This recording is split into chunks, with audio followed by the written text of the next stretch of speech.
Paradiso update is finally out, Immortals. Hi everyone, Alison here, and welcome to another 33 Immortals devlog. Our third and final world, Paradiso, is finally out. In the Divine Comedy, Paradiso follows Dante's journey to heaven. But in 33 Immortals, Beatrice, the leader of the rebellion, urges you to rebel against God's judgment. And that's exactly what you're gonna do in Paradiso. This new world is designed for 11 players, and you'll notice a striking shift in atmosphere. Everything is more abstract, more bizarre, and increasingly surreal the closer you get to God. You'll see many elements of Catholicism and otherworldly organic forms, along with monsters built from simple shapes rather than human or animal designs. And yes, there are plenty of new monsters. They all want you dead, but I promise they're a lot of fun. So it wouldn't be Paradiso without its final boss, the Wrath of God. I wanted to ask our game designer Jem how they went about designing this final boss, what was the process, the inspiration, and so on. So let's have a look at it. We always knew that the final boss of 33 Immortals was going to be the Wrath of God. This mysterious entity has been throwing things at you through Inferno and Purgatory all along, with the meteors and all the explosions, the Divine Retribution events.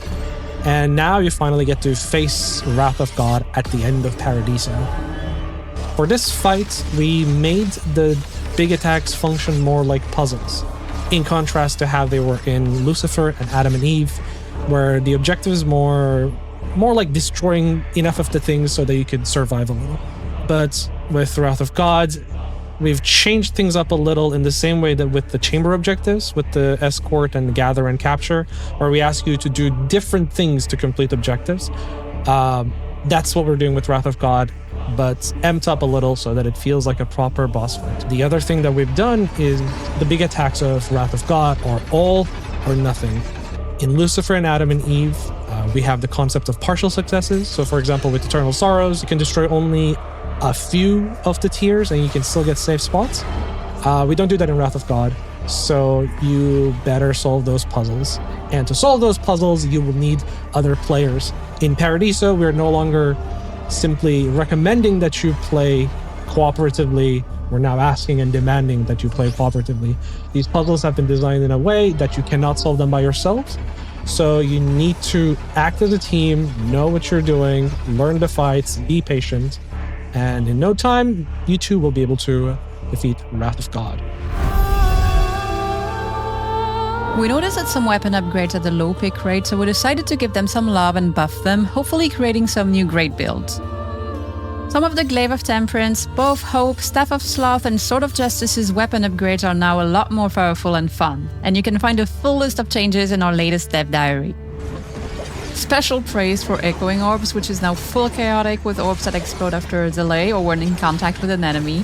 Just try it with bouncing orbs and have fun covering the map with mines. We tweaked dynamic difficulty a little more. Boss fights were lasting a little too long, especially when only a few players made it to the end, but the boss was still scaled for 33 or 22. And that's changing. Boss difficulty will now scale based on how many players actually reach the boss across all worlds. So it's still going to be challenging, but less tedious. And of course, dynamic difficulty still doesn't affect private sessions because those are meant to be full-on coordinated raids.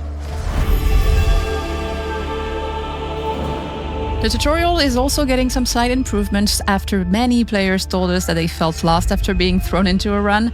So we're still throwing new players into a run, but we added more information before picking a weapon. We also added a weapon description in Dark Woods, by the way, so that you know what the weapon is before buying it. We added clear objectives before entering the run, and if or when a new player dies, they'll be prompted to find someone to revive them, instead of just standing there waiting for something to happen.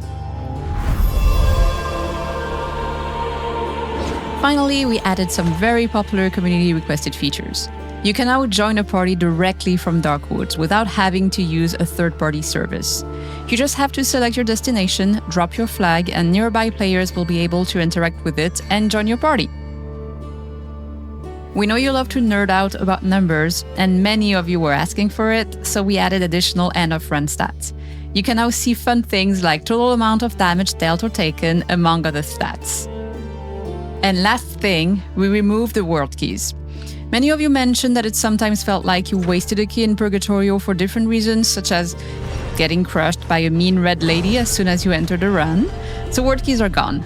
Now you'll just need to defeat the previous words boss just once to get one single key that will give you unlimited access to the next world. That's it for today, Immortals. You have no idea how excited we are for you to finally enter Paradiso and face the wrath of God. We put a lot of love and work into it, and we really hope you'll enjoy it. So thank you for being here for this devlog, and I'll see you soon in the Dark Woods. Bye!